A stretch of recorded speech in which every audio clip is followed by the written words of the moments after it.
utilizaron una trama digna de película para quitarle la vida. Donna y Mark Wenger se casaron en 1989 y eran un matrimonio ideal con excelentes trabajos, él como ingeniero nuclear y ella como técnica de quirófano. Sin embargo, Donna estaba frustrada pues le habían dicho que no podía tener hijos. Entonces decidieron adoptar a una bebé a la que dieron por nombre Bailey. Y ahora sí todo estaba perfecto. Pero la vida de los Wenger cambiaría en agosto de 1995 cuando Donna, que venía de visitar a su mamá y a su padrastro, tomó un coche del aeropuerto que la llevaría hasta su casa en Springfield, Illinois. Sin embargo, en este largo trayecto de cerca de 2 horas, el conductor comenzó a hablar con Donna y le dijo que escuchaba una voz en su cabeza que había comenzado a decirle que le hiciera daño a las personas. Después comenzó a coquetear con ella y a decirle que a él le gustaban las mujeres mayores. Y encima de todo iba manejando a excesiva velocidad. Donna, como era de esperarse, llegó alterada a su casa y le contó todo a su esposo Mark, quien llamó a la compañía de autos para quejarse del mal comportamiento de Roger Harrington, que así se llamaba el conductor. Dijo además que este le había estado haciendo llamadas anónimas a su esposa. El 29 de agosto de 1995, Mark llamó al 911 diciendo que había encontrado a un intruso en su casa que había golpeado a más no poder a su esposa con un martillo. Cuando las autoridades llegaron, Donna y este individuo yacían en la sala de la casa heridos de gravedad. Pues Mark dijo que mientras él estaba en el sótano de la casa, en una corredora, escuchó que la bebé lloraba en su habitación y luego se dirigió a la sala que era de donde venían los ruidos extraños. Cuando entró, el agresor estaba golpeando a su esposa con un martillo.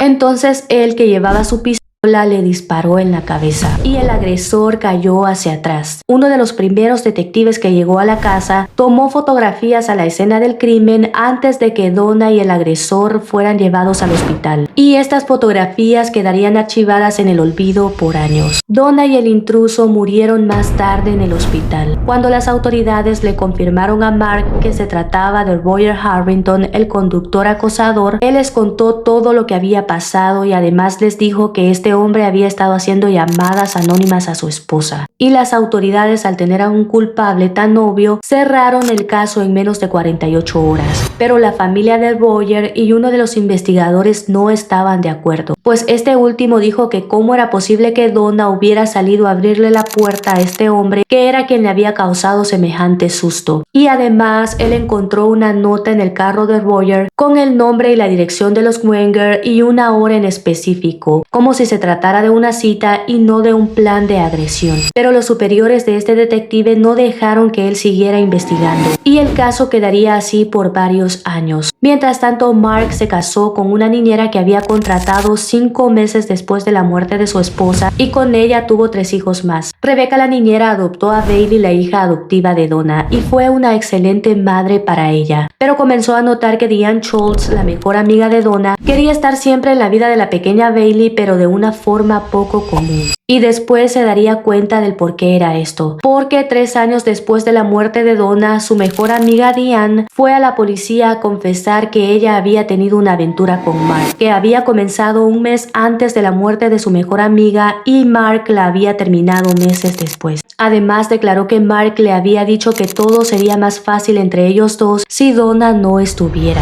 Y también dijo que este estaba tan desesperado por terminar su matrimonio que estaba dispuesto a acabar con la vida de su esposa, que incluso le había pedido de su ayuda diciéndole que llegara después de que él le quitara la vida a Donna a hacer el descubrimiento del cadáver mientras él estaba fuera de la ciudad. Ella declaró que le había dicho que estaba loco y que este secreto le había pesado por años, por lo que quiso confesar. Entonces las autoridades reabrieron el caso y Mark aceptó lo de la aventura, pero negó rotundamente lo del asesinato. Dijo además que Diane era una mujer desequilibrada, pues efectivamente ella se había sometido a varias terapias de electroshock y había intentado quitarse la vida en 4 ocasiones. Sin embargo, las autoridades no solo tenían el testimonio de ella, sino también el de la compañía de autos para la que Roger trabajaba, pues ellos dijeron que después del incidente del viaje, Mark les había hablado para reclamarles sobre Roger, pero además de todo les había pedido su información porque quería hablar directamente con él.